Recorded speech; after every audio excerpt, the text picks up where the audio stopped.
went on record, well, at least Randy Quaid said, you can see this on the internet, on YouTube, he said, there's a bank that told me that said, we prefer dead actors, they don't get in the way.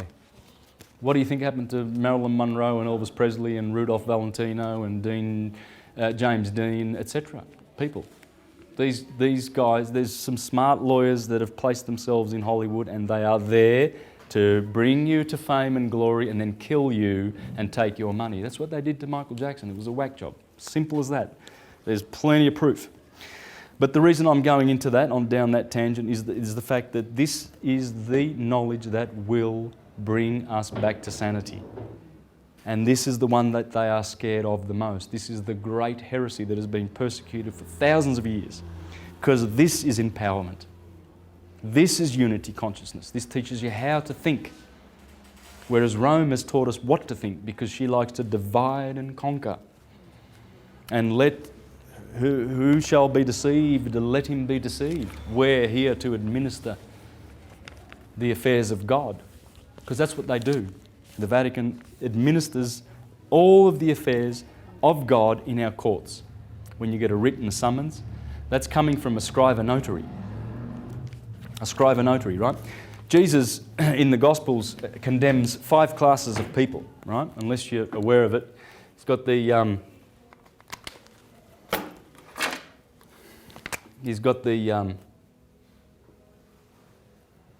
Sadducees. I'm spelling this wrong, I know that. Please don't pay. The Pharisees, the scribes, lawyers, and tax collectors. That's it. And who are they? Are they still around? Oh yeah, you better believe it. These guys, scribes,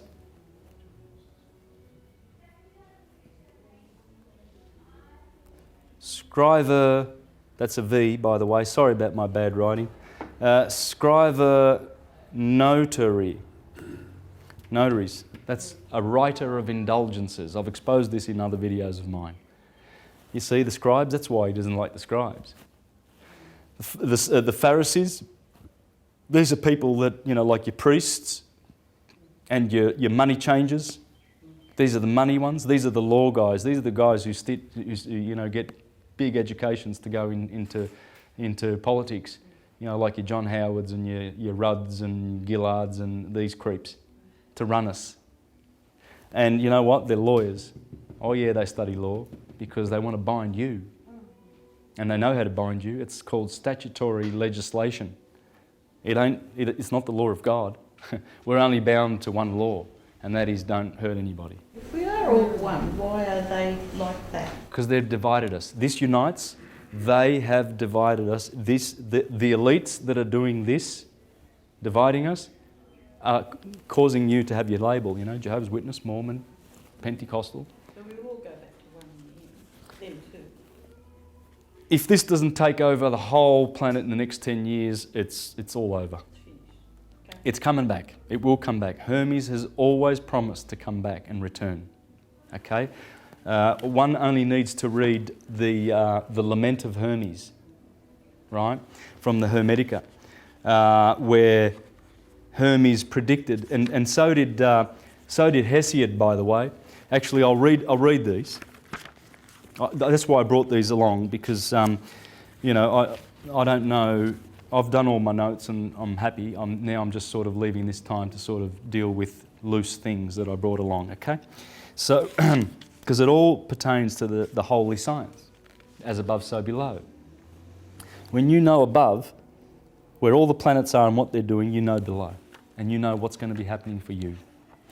This is what, in Works and Days by Hesiod, he said, notwithstanding this, he was talking about the Iron Age, for now truly is a race of iron. He just explained the Golden Age, the Silver Age, the Bronze Age, the Hero Age, and the Iron Age. And he says this,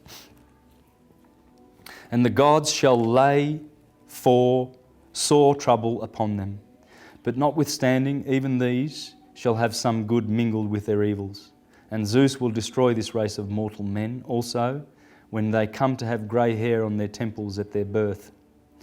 The father will not agree with his children, nor the children with their father, nor guest with the host, nor comrade with comrade, nor will brother be dear to brother as aforetime. Men will dishonour their parents, and they will grow quickly old, and will carp at them, chiding them with bitter words. Hard-hearted they, for not knowing the fear of the gods. They will not repay their aged parents the cost of their nurture. For might shall be their right, and one man shall sack another's city. There will be no favour for the man who keeps his oath, or for the evildoer and the violent dealing.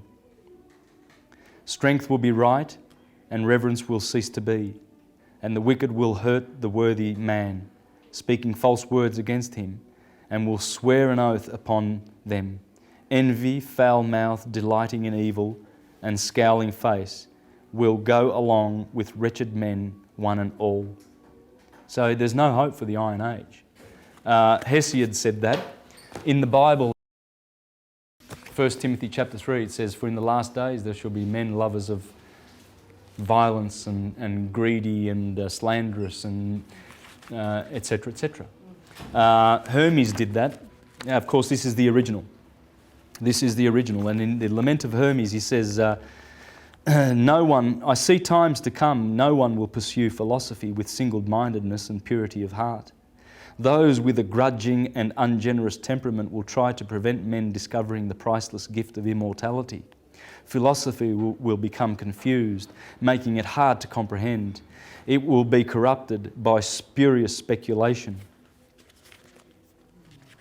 This is long. This is a long prophecy. But Hermes foresaw because he knew the cycle. He knew that the golden age that Saturn bequeathed to Jupiter, and then Mars and then Venus and all these planets have taken over. And respectively, we've been in Jupiter for 2,000 years. Jupiter's now giving back the reins to Saturn. Before that was Mars. There was a lot of wars going on in that time. And then Taurus, there was a lot of, bull worship and Mithra and slaying of bulls, and the Hindus with their, reverence for the bull, etc. The Egyptians for Hathor. It comes from the age. You see, you always honour the sign that the sun is in. For instance, during the year, you get to, this is what they call Lent, the days of Lent, 40 days. Well, they eat fish, don't they? Because of Pisces, right? And then you eat lamb, and then you eat beef. You'll see that you just look at the holidays of the religions and what they're observing, and you'll see that it all goes in with above. Everything above dictates what happens below. Everything. Egypt is an image of the heavens, and the whole cosmos dwells there. In this its sanctuary, but the gods will desert the earth and return to heaven, abandoning this land that was once the home of spirituality. Egypt will be forsaken and desolate, bereft of the presence of the gods. It will be overrun by foreigners who will neglect our sacred ways. This holy land of temples and shrines will be filled with corpses and funerals. The sacred Nile will be swollen with blood, and her waters will rise utterly fouled with gore. But I foresee that in times to come, clever intellectuals will mislead the minds of men, turning them away from pure philosophy. It will be taught that our sacred devotion was ineffectual, and the heartfelt piety and assiduous service with which we Egyptians honour Atum was a waste without reward. Egypt will be widowed. Every sacred voice will be silenced. Darkness will be preferred to light. No eyes will rise to heaven. The pure will be thought insane, and the impure will be honoured as wise. The madman will be believed brave, and the wicked, look at it, like George Bush, turns up, in Iraq with a military uniform and hops off the helicopter, and all these idiots who watch Fox, and all those buffoons, Glenn Beck and all those idiots on there spewing forth their vomitous lies, and they think, oh, George Bush is a hero, he's a hero. Well, Egypt's just telling us they're buffoons. The buffoons are the ones that are called heroes. And the heroes, we put them in mental asylums like Ezra Pound. The true heroes, the true aristocratic, spirit-loving, wise philosophers, they get thrown into mental asylums. That's what it's saying. Knowledge of the immortal soul will be laughed at, and denied. No reverent words worthy of heaven will be heard or believed. Nothing will remain of your religion but an empty tale, which even your own children will not believe. Nothing will be left to tell of your wisdom but old graven stones, etc., etc.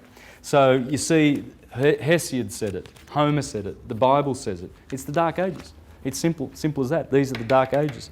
Iron, there's 2,000 years of iron and a lot of bronze here. We've had basically 5,000 years of the time of Amun, 5,000 years of the time of Amun, which means hidden, according to Stephen Miller. You see?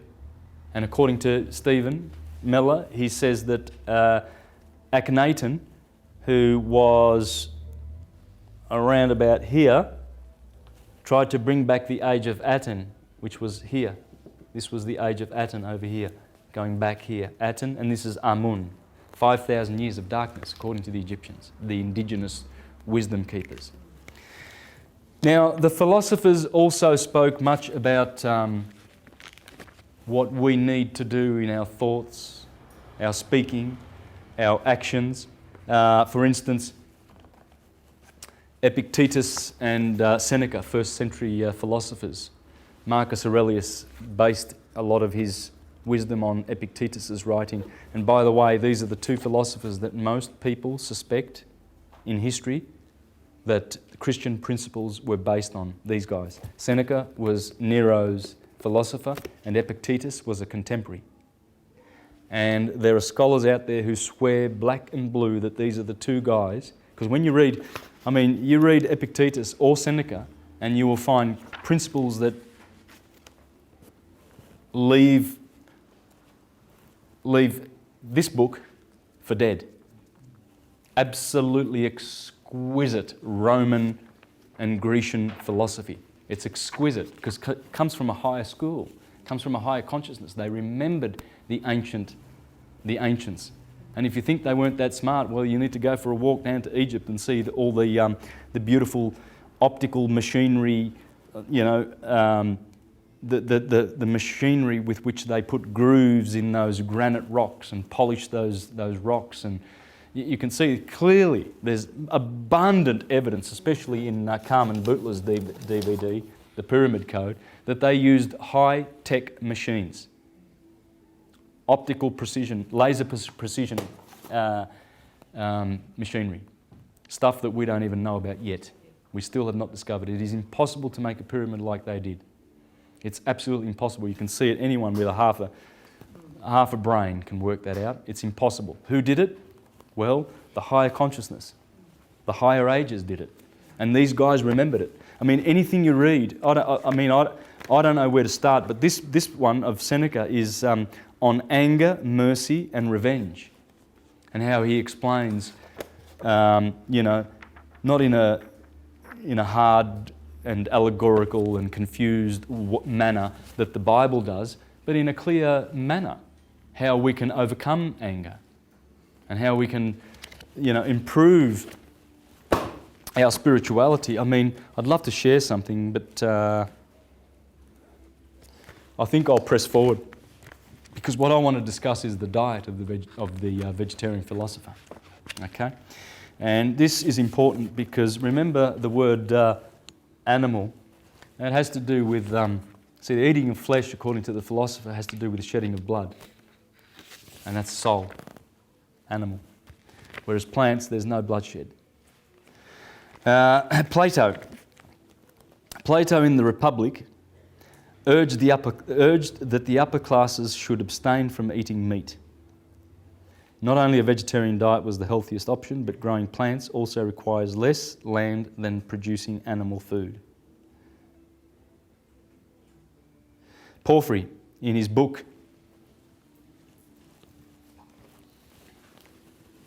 this is a Thomas Taylor version, right? Porphyry. His 4 books on abstinence from animal food. They burnt his books in the 3rd century, Porphyry, because he wrote against the Christians. And Celsus did 100 years before him. Those books must be read if you want to understand who Christianity really, really is. This false, rubbish, antichrist Christianity on the scene in your churches, in the community. It's absolutely the Antichrist, because this is the true Christian religion, based on science. It's not based on any kind of hocus pocus that they're teaching in the churches. Porphyry said that the concept of justice should be extended to animals, as justice in this case means not to commit unnecessary murder. Most of meat eaters justify their choice by claiming that animals are irrational and therefore not subjected to the same moral rules. But Porphyry refutes this argument by saying that this is not a reasonable thinking, as there are humans who lack rationality and yet they are protected by moral rules against murdering solely for being humans. Thus, Porphyry says that it is not completely accurate to believe that animals are irrational, as they have memory, sensations, fellow feeling and prudence. The fact that they cannot communicate properly their reasoning does not mean that they shouldn't be treated with justice. If a person comes from another country and speaks a different language, this person shouldn't be punished because others cannot understand what he or she says. Marsilio Ficino, the guy who we just spoke about, the Renaissance master, said, he argued that a vegetarian diet could help a person elevate consciousness and purify the body. He encouraged his followers to become vegetarians and abstain from anything that could enslave the senses, such as the kind of bodily pleasures that could dominate the mind. Plutarch in his tractate on the eating of flesh, he argued that people are not naturally carnivorous, but gluttony makes them cruel, as the desire to please the senses with the taste of flesh becomes more important than the life of other living creatures. Allowing animal slaughter unnecessarily only indicates that men are being dominated by their bodies. In accordance with the Platonic philosophy, Neoplatonists defend that the mind should govern men's principles. As the use of intellect, it is one of the things that differentiate humans from animals. And when the bodily instincts take over, men are usually corrupted. So the only reason why people do not want to give up eating animals is because eating flesh pleases the senses. A true philosopher must be above the senses and must not allow the instincts to overshadow the principles. Leonardo da Vinci, in letters exchanged with friends, usually mentioned piety for animals. He was a vegetarian, of course, and it is said that he bought birds at the market only to set them free. As a good Neoplatonist, Da Vinci assumed that killing animals just to satisfy one's desires for flesh was absurd. It attests to the incapability of having control over the senses. Plato called this kind of behaviour tyranny of the senses. With the intellect, when the intellect learns that something is morally wrong, but the physical body ignores this principle in the name of its satisfaction. Plutarch says, "We can claim no great right over land animals which are nourished with the same food, inspire the same air, wash in, drink the same water that we do ourselves, and when they are slaughtered, they make us ashamed of our work by their terrible cries. And then again, by living amongst us, they arrive at some degrees of familiarity and intimacy with us." He goes on to say, Plutarch, in his essay on flesh eating, "If they could now assume consciousness and speak, they might exclaim, 'O blessed and God-loved men who live at this day, what a happy age in this world's history has fallen to your lot, who plant and reap an inheritance of all good things which grow for you in ungrudging abundance. What rich harvest do you not gather in? What wealth from the plants, from the plains? What innocent pleasures is it not in your power to reap from the rich vegetation surrounding you on all sides? You may indulge in luxurious food without staining your hands with innocent blood. While as for us, wretches, our lot was cast in an age of the world the most savage and frightful conceivable. We were plunged into the midst of an all-prevailing and fatal want of the commonest necessities of life from the period of Earth's first genesis. while yet the gross atmosphere of the globe hid the cheerful heavens from view, while the stars were yet wrapped in a dense and gloomy mist of fiery vapours, and the sun, earth itself, had no firm, regular course. Our globe was then a savage and uncultivated wilderness, perpetually overwhelmed with the floods of the disorderly rivers, abounding in shapeless and impenetrable morasses and forests. So what he's saying there is the animal feels, what a time to be alive at this, the worst time in which humans just come along and just rip your head off and eat you. That's from the point of view of the animal. Nothing puts us out of countenance, not the charming beauty of their form, not the plaintive sweetness of their voice or cry, not their mental intelligence, not the purity of your diet, their diet, not superiority of understanding. For the sake of a part of their flesh only, we deprive them of the glorious light of the sun, of the life for which they were born. The plaintive cries they utter we affect to take to be meaningless, whereas in fact they are entreaties and supplications and prayers addressed to us by each which way.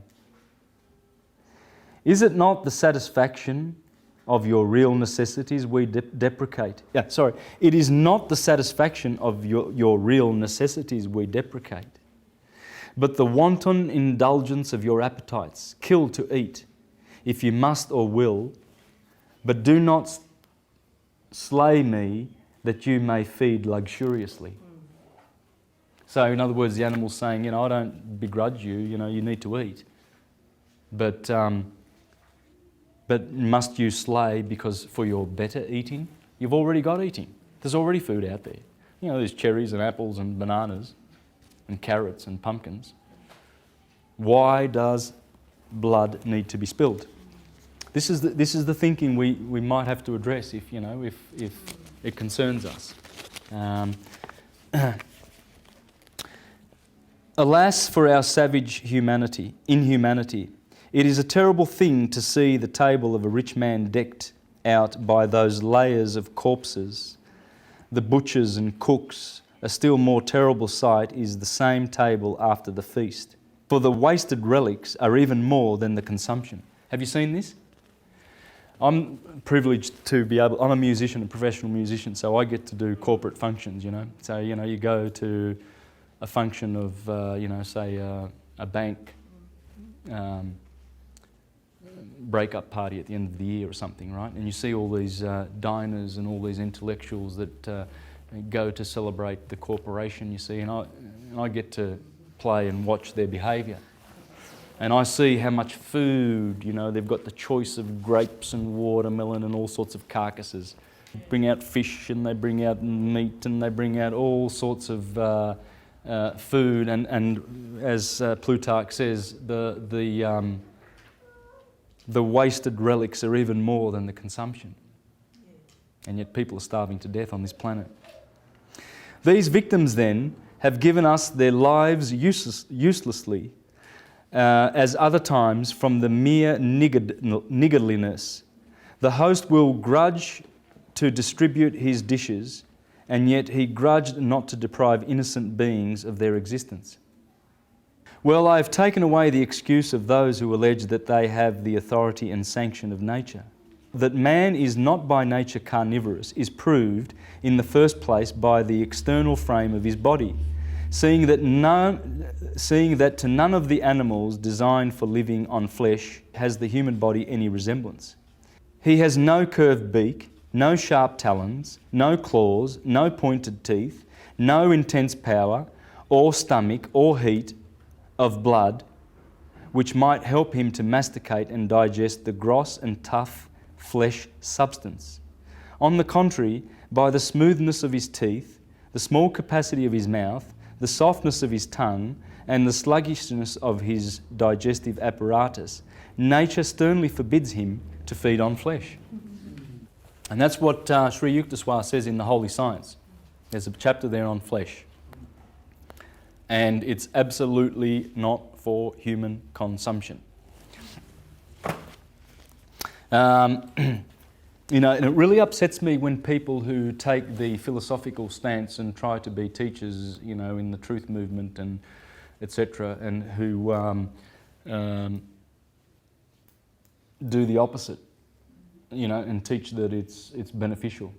And I know that people are doing this, and it just really, really makes me so distraught. It's absolutely not beneficial at all for anything. There's nothing beneficial in eating flesh at all. Not a thing. Nothing. You know, it's toxic.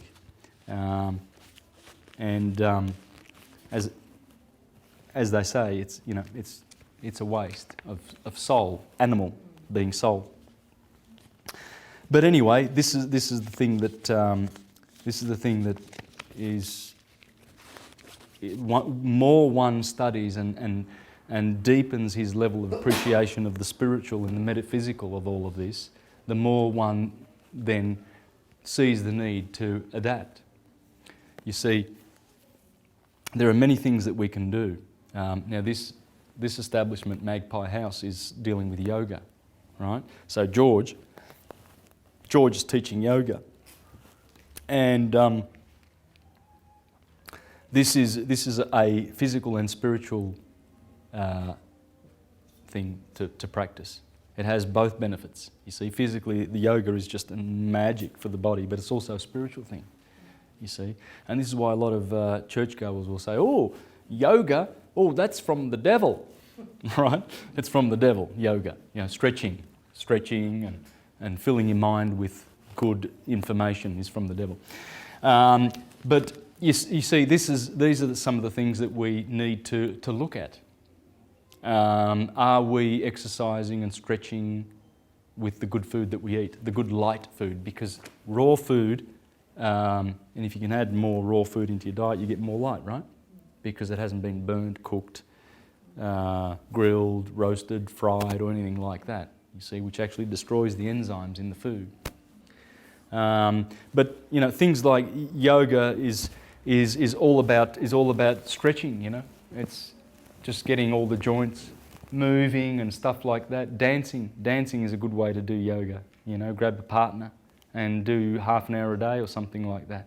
Because the more light food that you eat, and that's LIGHT, raw food, the more your body can use those atoms, because they haven't been destroyed. You know, they haven't lost an element like an electron, which is what causes free radicals. You see, and processed food is like that. That's why they cook it to death. It's fried, and cooked food is actually destroying the food, the goodness of the food. As you grow with this knowledge of the, and by the way, Priscatologia is not saying that only ancient knowledge is useful and no new stuff. I mean, you know, there's new information that is handy too. It's timeless wisdom. It's not Prisca as in ancient, it's timeless. And as you learn this timeless wisdom, then you grow and you see the need to shed things that you discern for yourself that are no good for you anymore. You see, you might need to eat some fish at the moment, and because we've had thousands of years of this meat-eating tradition, we've fallen. You see, the tyranny of the senses. And in some cultures, they eat humans. They've gone one step further and they've gone to cannibalism, right? They're not satisfied with just eating animals. But we fell to that condition. It was not like that in the past. In the past, we did not do this. And I've got proof of that. You know, you've got Ovid in the Metamorphosis 2,000 years ago saying that, please, he's saying to fellow humans, because he was Pythagorean, and they were all, man, every philosopher was a vegetarian, right? So, the great philosophers, that is, all of them. And he says there that, you know, even Empedocles, the Sicilian philosopher, he was around the time of Pythagoras. 100 odd years ago, vegetarians were called Pythagoreans. Yeah, Pythagoreans, yeah. But as we go, you know, we can make these decisions for ourselves, because you know what you need and you are a priest unto yourself. Simple as that. So no one's giving anybody any hard and fast rules, and no one's standing up trying to be the best example. I'm not, certainly not. You know, so don't. I try to tell people, just I'm not there to give real deep and specific advice of any way to live. I know yoga's good, I do it. You know, I practice my own yoga at home, I do my own stretches and look after, I feel which muscles need, you know, a stretch, elongation, where I might do a little bit of dancing to relax or something like that.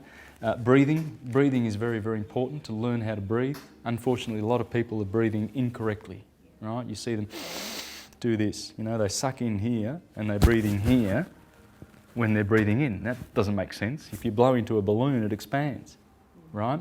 So when you're drawing in, everything should be just going straight down through the diaphragm, right down the bottom, you know, just it should be sort of going all the way down to the feet, if you can. You know, you envisage the breath going down to the feet almost, and expansion. And then when you blow out, then you can contract, you know. But I can see people's breathing from you know, a long way away. I can see whether they're breathing correctly or not. That needs to be corrected first, because once you can get, and there is a philosophical school that suggests that you've been given a certain number of breaths. Yeah, you've been dished out a certain number of breaths, and once they expire, you expire. That's what they say. So they teach, and I think it's in the East where they say, so breathe slowly, because you're going to live long. Yeah. And you'll find most of these geniuses and most of these great inventors. Francis Crick, for instance, discovered DNA on LSD. Okay? This is why the likes of Aldous Huxley and Timothy Leary, you know, advanced the idea that, you know, we need to try some good, mind-expanding, natural plants that have DMT in there. DMT is what the pineal gland produces, you see, dimethyltryptamine, and it causes you to have visions. This is the visionary eye. Yeah, well, the war on drugs is basically, you know, it's a confused war, because why would they be attacking plants that are just growing like psilocybin mushroom and plants that have DMT, when they should be going after the, you know, George Bush, when he declares a war on drugs, he should be going after, you know, your barbiturates and your what other sort of drugs that are bad, you know, not lumping them in with entheogens, psychedelics and hallucinogens, you know. And that's what they're doing. They're doing that because they are the ones who make the drugs, they are the drug traffickers, and they've been exposed many times, so I'm not just making this up. You know, George Bush has got a big drug-pushing cartel going, and that's why he has his war on drugs, so he can get funding from taxpayer money for it, so that they've got, you know, big police force, and they're all already taking care of the drug trafficking, and they can use that to disguise their war on drugs to get people who are taking cannabis, for instance, which is a mind-expanding drug. And this is what they do. They're all very, very clever. Now, just a little bit more. We've got Porphyry now. He says, it does not follow, if we have more intelligence than other animals, that on this account they are to be deprived of intelligence, as neither must it be said that partridges do not fly because hawks fly higher. Someone, therefore, may admit that the soul is copassive with the body, and that the former suffers something from the latter. It must be demonstrated, therefore, that there is a rational power in animals, and that they are not deprived of prudence. And in the first place, indeed, each of them knows whether it is imbecile or strong, and in consequence of this, it defends some parts of itself, but attacks with others. Thus, the panther uses its teeth, the lion its nails and teeth, the horse its hooves, the ox its horns, the cock its spurs, and the scorpion its sting. But the serpents of Egypt use their spittle, whence also they are called tuades, spitters. With this they blind the eyes of those that approach them, and thus a different animal uses a different part of itself to attack in order to save itself. They likewise change their places of abode, at certain times and know everything which contributes to their advantage. In a similar manner, in fishes and in birds, a reasoning energy of this kind may be perceived. So that's what the philosopher thinks, you see. And that's where that's where we're going. This is philosophy, because what is philosophy? Phil means love, and Sophia, she's a goddess of wisdom. Right brain. We love this. We love wisdom. Why wouldn't you want to be a philosopher? A lover of wisdom? Or you want to be a doofus? You know, the dunce on the block? You'd know. And this is the knowledge that grows that. Lucius Annius Seneca. That's the guy who we just spoke about. Seneca. He was a vegetarian. He said, "Many dishes have induced many diseases. Note how vast a quantity of lives one stomach absorbs. Insatiable, unfathomable gluttony searches every land and every sea. Some animals it persecutes with snares and traps, with hunting nets, with hooks, sparing no sort of toil to obtain them. There is no peace allowed to any species of being." You have a look at those little chickens that are cooped up, and they can only face this way. And they've got their beaks have been burned off, the pain. You have a look at your cows that have had branding on their faces. Have you seen the movie Earthlings narrated by Joaquin Phoenix? Please check out Earthlings. I couldn't show that one here, it's too graphic. It's too graphic, but it shows how what scientists are doing to animals, you know, testing on chimpanzees and injecting them with all sorts of things. I think those animals just waiting for the morning sun to come through the window so they can be injected with AIDS and, you know, all sorts of things that Bayer and Johnson & Johnson and all of these big pharma run by the Vatican. Yeah, we don't see it. We don't see what's going on in those laboratories, but you've got little chickens and little guinea pigs and innocent little animals. Plotinus, everyone's favourite. He was in the 2nd century, Neoplatonist, student of Armonius Saccas, I believe. But anyway, this is what he says in his 9th tractate. The intellectual principle, the ideas and the authentic existence. All human beings from birth onward live to the realm of sense more than to the intellectual. Forced of necessity to attend first to the material, some of them elect to abide by that order, and their life throughout make its concerns their first and their last. The sweet and the bitter of sense are their good and evil. They feel they have done all if they live along pursuing the one and barring the doors of the other. And those of them that pretend to reasoning have adopted this as their philosophy. They are like the heavier birds which have incorporated much from the earth and are so weighed down that they cannot fly high for all the wings nature has given them. You know that pelican, right? When he grabs a big fish, right, and he tries to get away. He's got too much fish in his mouth, right? He's saying people have, you know, filled their heads with opinions, you know. Oh, and my opinion's right, yours is wrong, and, you know, and I think it should be like this, and it's all heavy with opinion, and they can't fly. Because it says all human beings from birth onward live in the realm of sense. You see, when you trust those 5 senses, you know, what does it feel like? Feels like an elephant. Right, right, but it could be a bear, and it's about to, you know, eat you. You know, you can't trust your senses. You can't trust your sight and your hearing. You know, and that's where this mind, the 6th sense, this is where. Well, I mean, we have to trust our senses, don't we? That's what we've got. That's what the brain. I mean, I'm seeing you by virtue of my eyesight. So my brain's telling me that you're there. So I need that so I know who I'm looking at, right? But these are pure, what is seen through the eye is not how it really is. It's the reality of appearances, you see. Just your perception, and everybody's perception can be different. That's right. Others do indeed lift themselves a little above the earth. The better in their soul urges them from the pleasant to the nobler, But they are not of power to see the highest, and so, in despair of any surer ground, they fall back in virtue's name upon those actions and options of the lower from which they sought to escape.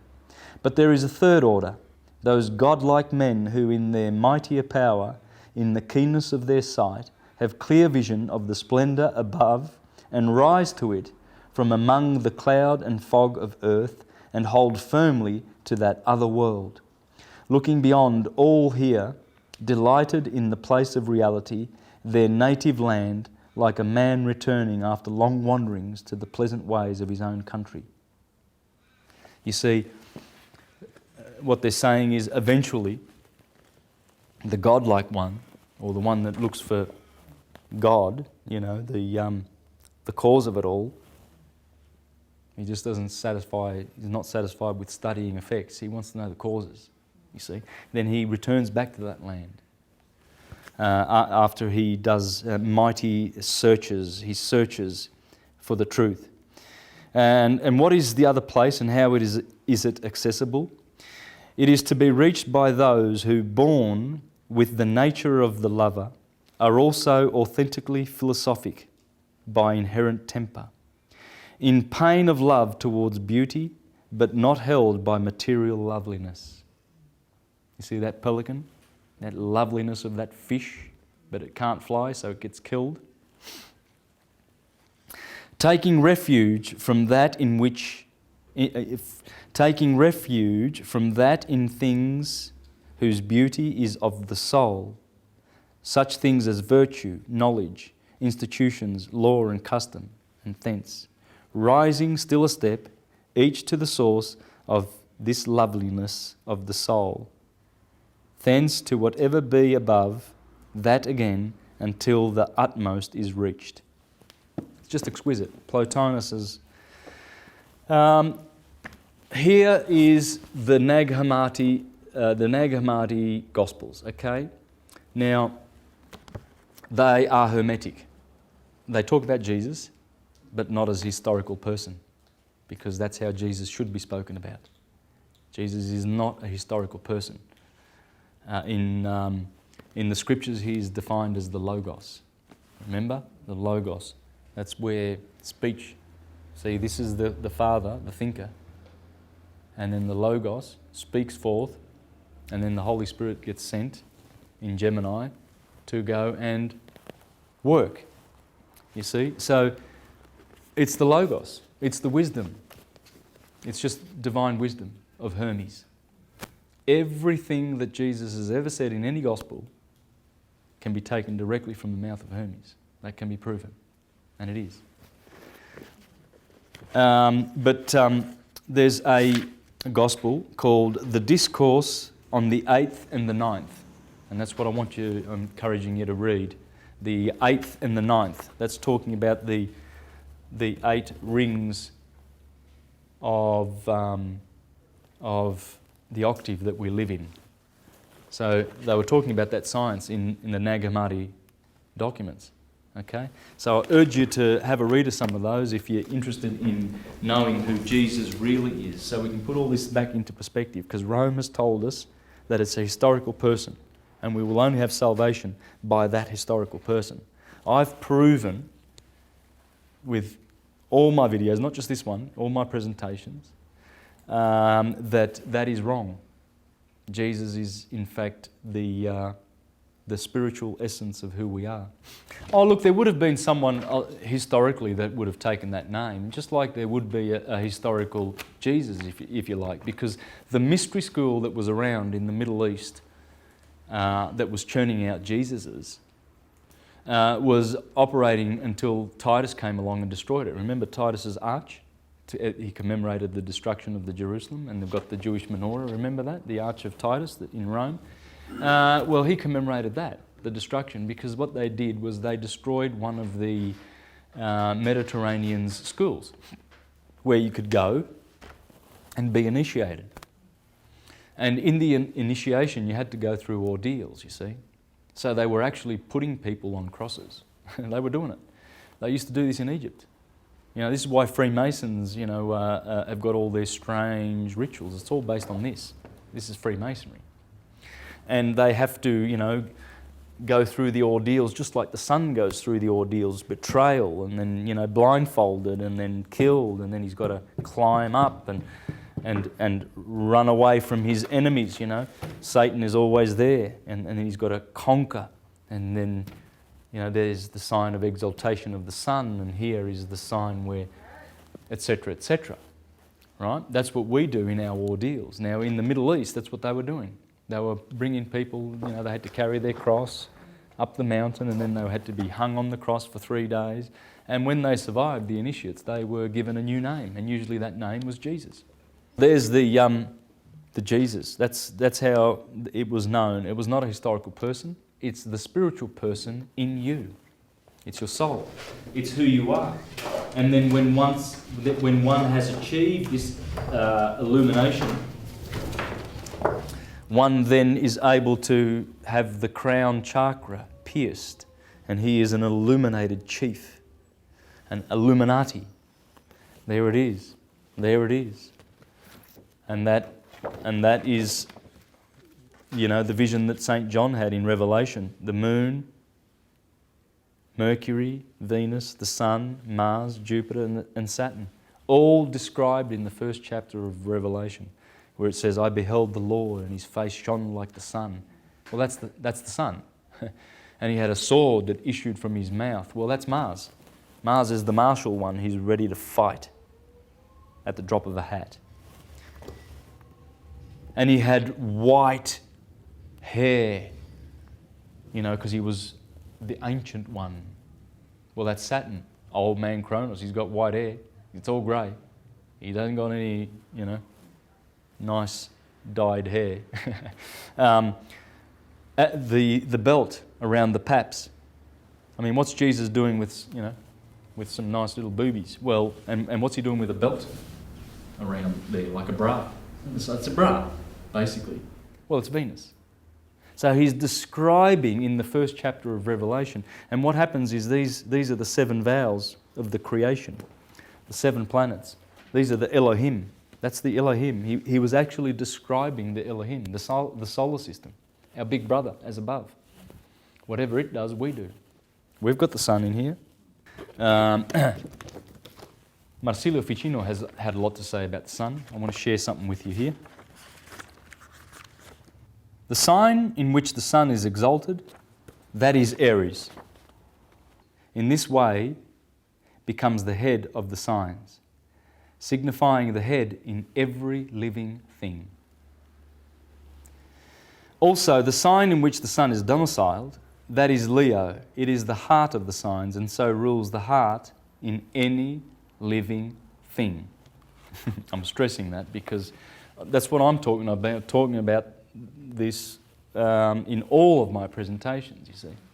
And the reason being is because that's how the system works. Aries is always the head. And the words for Aries have always meant that. In Jewish, Rosh means the head. In Greek, Krios means the head. In Latin, Primus means the head. That's where the primavera starts, the first season, the spring. Prima, that's Primus, right? Right ascension begins here. There's a lot of reasons. For when the sun enters Leo, it extinguishes in many regions the epidemic of the python's poison. Moreover, the yearly fortune of the whole world will always depend on the sun, on the entry of the sun into Aries. And hence, from this, the nature of any spring may properly be judged, just as the quality of summer is judged from the ingress of the sun into Cancer, or that of autumn from its entrance into Libra, and from the coming into Capricorn the quality of winter is discovered. These things are gleaned from the figures of the heavens present at that time.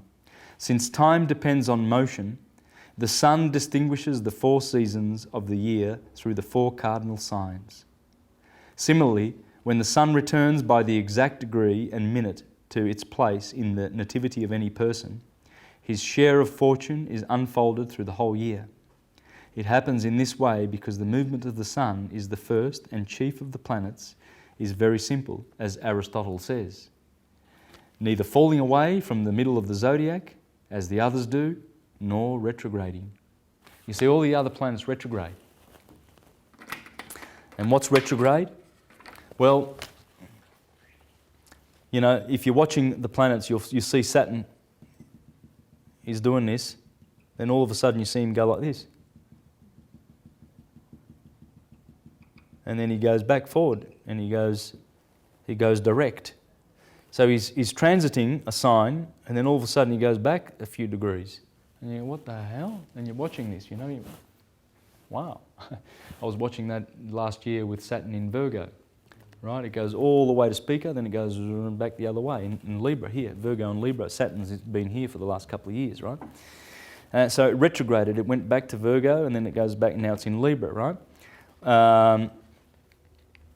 Well, it's still physically in Virgo, but anyway, won't go into that because it needs a lot of explaining. But in our vortex solar system, you see the planets are all doing this, and of course, that's why every orbit is elliptical, because they're all occurring in cones. Every orbit. There's not an orbit out there that is not elliptical. And because it's doing this, you see, it's conical. So what happens is,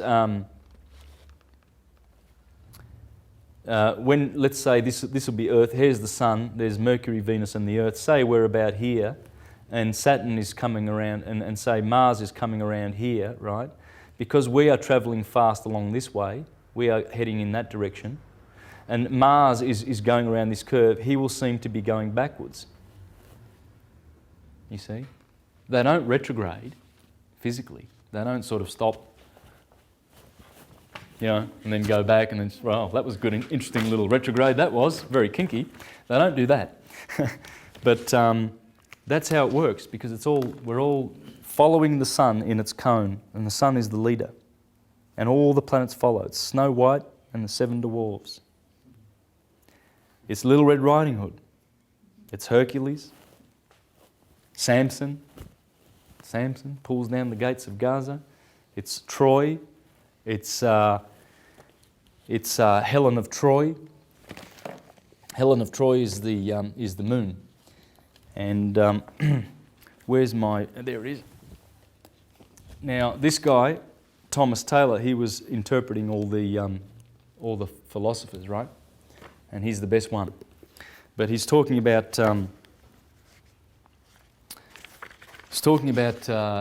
Troy. Of course, you see, there are scholars who really believe and insist that Troy was physically on the historical plane.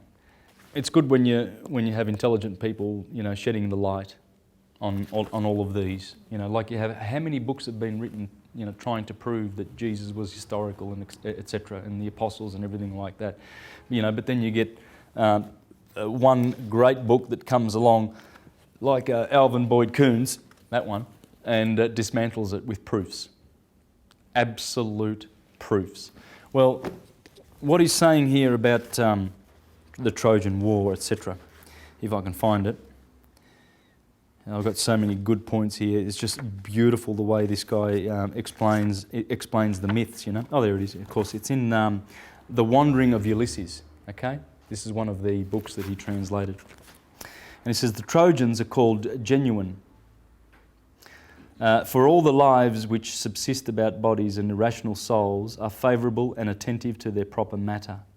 On the contrary, the Greeks are rational souls, coming from Greece, i.e. from the intelligible into matter. You see, so it's talking about this. The Trojan War is talking about man, and the Greeks, of course, are going to call themselves the rational ones, coming in and experiencing the experience of matter. Hence, the Greeks are called foreign, but vanquish the Trojans as being of a superior order. But they fight with each other about the image of Helen, as the poet says, about the image of Aeneas. Helen signifying intelligible beauty, being a certain vessel attracting to itself intellect. An efflux, therefore, of this intelligible beauty is imparted to matter through Venus, and about this efflux of beauty the Greeks fight with the Trojans, rational with irrational lives. And those indeed that oppose and vanquish matter return to the intelligible world, which is their true country. You see, so when Ulysses spends 10 years returning to his true country, that's 10,000 years of incarnation it's talking about. That's talking about us. 10 is just, it's not 10 years literally, it's a symbolic number. According to the... as therefore the prophet in the 10th book of the Republic, and those indeed that oppose and vanquish matter return to the intelligible world which is their true country, but those who do not, as in the case with the multitude, are bound to matter. As therefore the prophet in the 10th book of the Republic, previously to the descent of souls, announces to them how they may return to their pristine felicity according to periods of 1,000 and 10,000 years. Thus also Calchas predicts to the Greeks their return in 10 years, the number 10 being the symbol of a perfect period. And as in the lives of souls, some are elevated through philosophy, others through the amatory art, and others through the royal and warlike disciplines. So with respect to the Greeks, some act with rectitude through prudence, but others through war or love, and their return is different according to their different pursuits. And that's how they all return back to Greece. Now, the best of the Jewish wisdom that you can get will come from the Sefer Yetzirah and the Zohar. Okay, these books perfectly explain all of this science. Okay, and in the Zohar, it's interesting to note in one of the books in the chapters in the Zohar, it talks about how to look at the Torah. And in here it explains that we must not look at the Bible, the Torah, as a literal document. Because the Jews gave us these silly stories. On a literal plane, they're silly, but they're wise stories.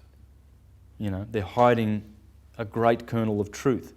You know, like a silly story like Humpty Dumpty sat on the wall, Humpty Dumpty had a great fall.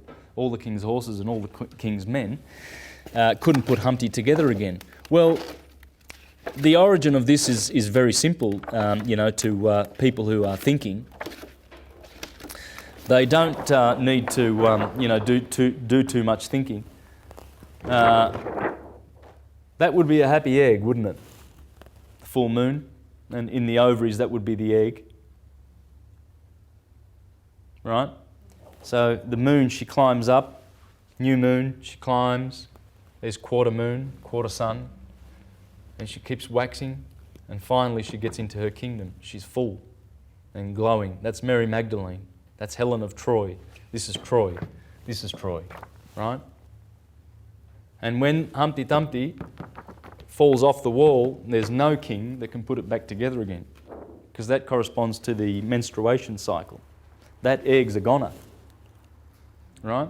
So you see, all of the characters are there. There's not one that is not there, and this is what they're saying in the Zohar. Woe to the human being who says that the Torah presents mere stories and ordinary words. If so, we could compose a Torah right now with ordinary words and better than all of them. In other words, he's saying there's more to it than just ordinary little stories that you can mock. You know, when you hear about Samson killing his 1,000 with an ox, and Jonah, being swallowed by a whale for 3 days, etc. You know, please don't laugh at us. Even Origen in the 2nd century, the Alexandrian Gnostic Christian, said, you know, they're just stories. They are stories that hide a deeper truth. Josephus said it. Philo Judaeus, Philo, the great 1st century scholar, he said that everything in the Bible, in fact he wrote works called Allegory, explaining the allegories in the Bible. The Apostle Paul in Galatians chapter 4 talks about the allegory of Sarah and Haggai, because Sarah would be the moon, and the moon is the mother of spiritual Israel, right? She would be Isis. But the earth, Hagar, she is the mother of the slaves, because the earthbound people are slaves. Whereas spiritual ones that go to Sarah, you see. And where do you find Sarah? Well, she's on top of the mountain. That's the spiritual, our spiritual mother, you see. And when Moses climbs Mount Sinai, that's the mountain of sin, the mountain of the moon. Another word for moon is sin, and Sinai comes from that word. You see, it says, fools of the world look only at the garment, the story of the Torah. They know nothing more.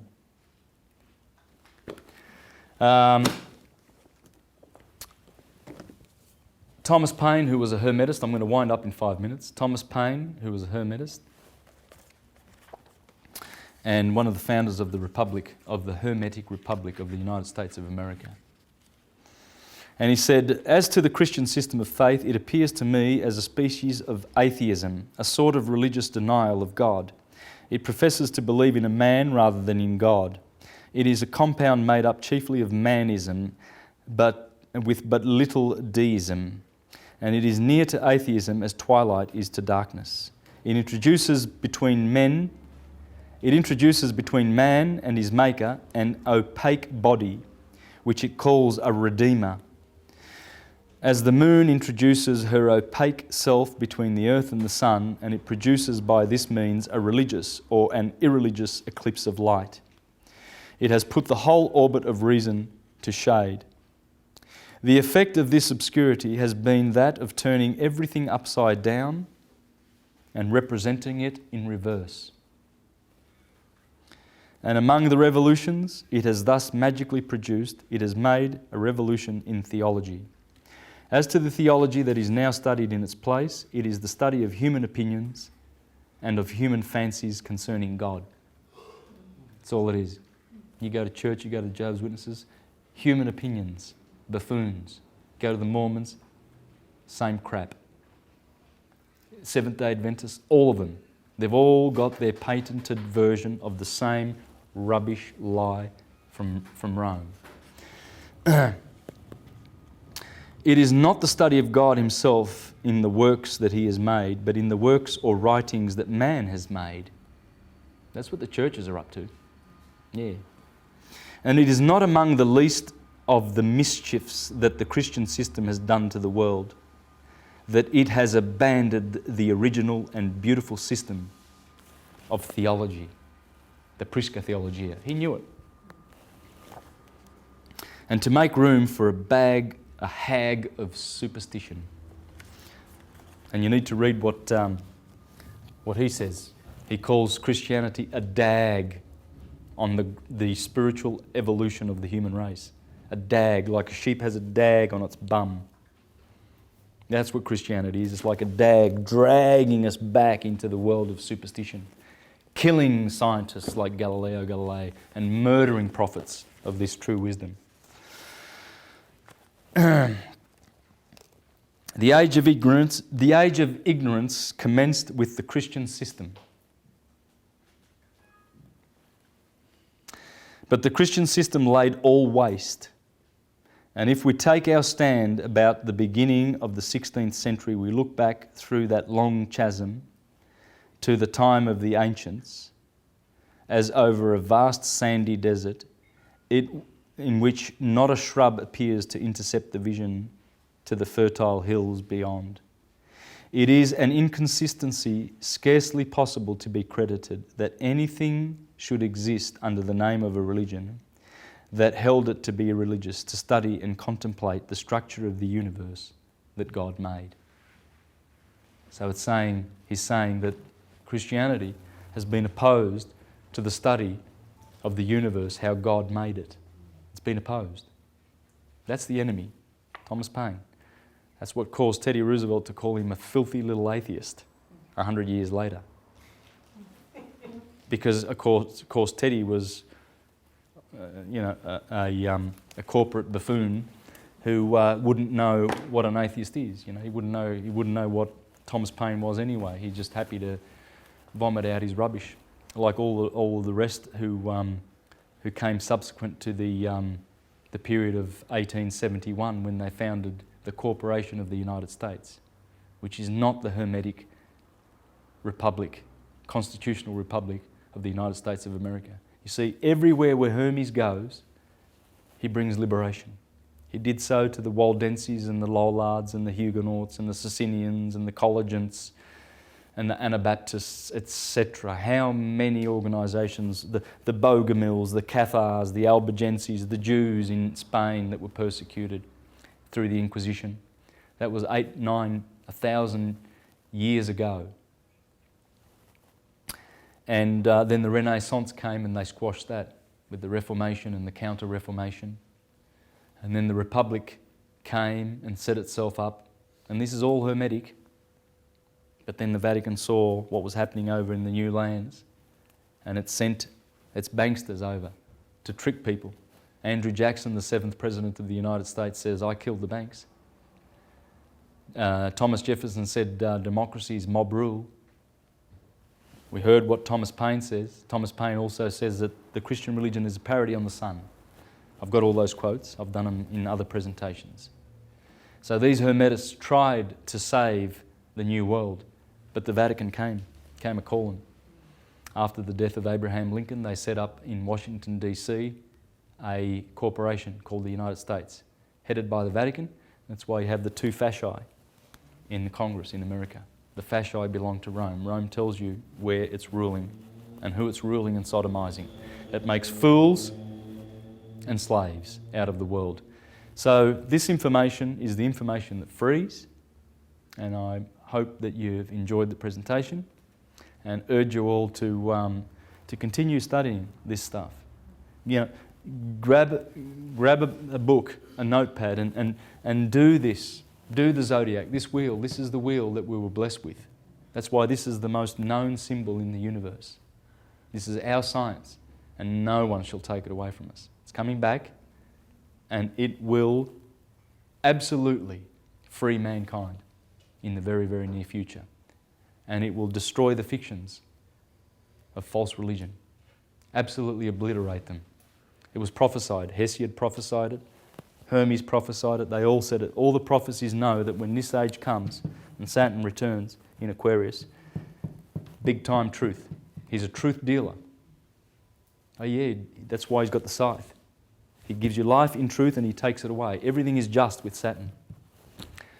So enjoy the Priscatologia and please continue to be prosperous in this information and spread it abroad, and we can help our brothers. And with that, I'd like to close and encourage anyone out there who's able to understand what I'm trying to achieve with all of this, and in particular with the 48 constellations, that I want to actually get anyone who knows how to do graphics and has equipment and time and is able to help. I would really like to reach out to anyone out there that can help me to put together a video that will have all of the stories, all of the legends, all of the Bibles and Gospels and mythologies, all of them interpretable by one short journey through the zodiac and the sun going through the zodiac from Aries, and we'll be able to see all the Bible characters and all the mythological characters in there. This is what I'd like to achieve. So if anyone out there is able to donate time and resources and any sort of skills to help me put that together, please contact me at universaltruthschool.com. Thank you.